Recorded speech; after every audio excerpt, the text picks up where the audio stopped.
He's doing well? He's in good spirits. Okay, thank you. And does PRRD have any message for the Filipino people now that May 12 election are fast approaching? He asked for calm and restraint. He knows that there are elections in the offing. He knows that the people are very interested in his welfare. And he also knows that there is a tendency, perhaps, for people to get excited and not to respect the judicial process. He insists that the judicial process be respected, that there be no interference in that at all. Thank you, Attorney. And, Attorney, how do you respond to the ICC judge's rejection of your proposal? Do you believe it undermines the rights of the accused in any way?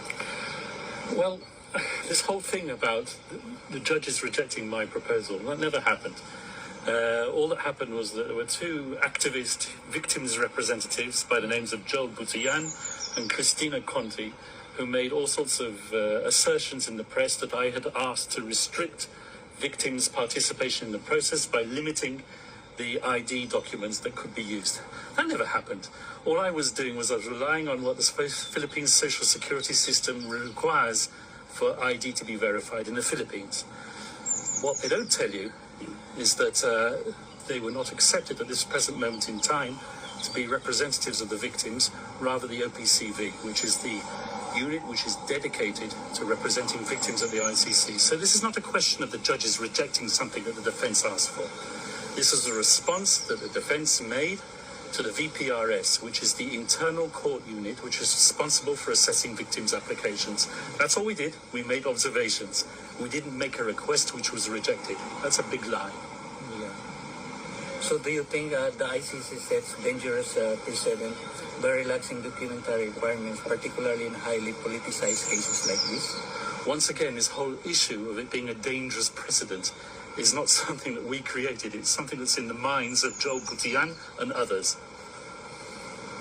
Thank you, Attorney. And lastly, Attorney, what is your message to the Filipino people closely watching the process unfold? Respect the judicial process, respect the judges, and respect former President Duterte's right to a fair trial. Thank you, sir. Thank you. Thank you so much. Attorney, can I ask another one? Sir, may we ask if you have already applied for PRRD's interim release?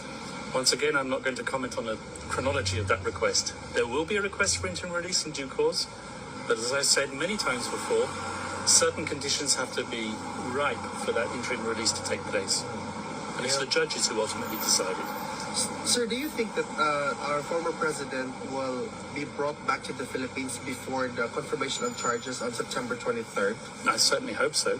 In fact, I can't understand why he's here. He's a Filipino citizen. Yeah. There's a Filipino president in that country who threw a Filipino citizen over here to be tried. Why isn't he in the Philippines? Why isn't he being tried in the Philippines? Yeah. Why is there not a Filipino judge who is trying him? Yeah, exactly, sir. Because that's the sentiment of a lot, if not most of the Filipinos, that he is illegally detained here and that our judicial system is fully functioning well. So we don't understand why the ICC actually took cognizance of what's happening right now. Yes, I fully sympathize with that sentiment entirely. Thank you. Sir. Thank you, sir. Thank you, sir.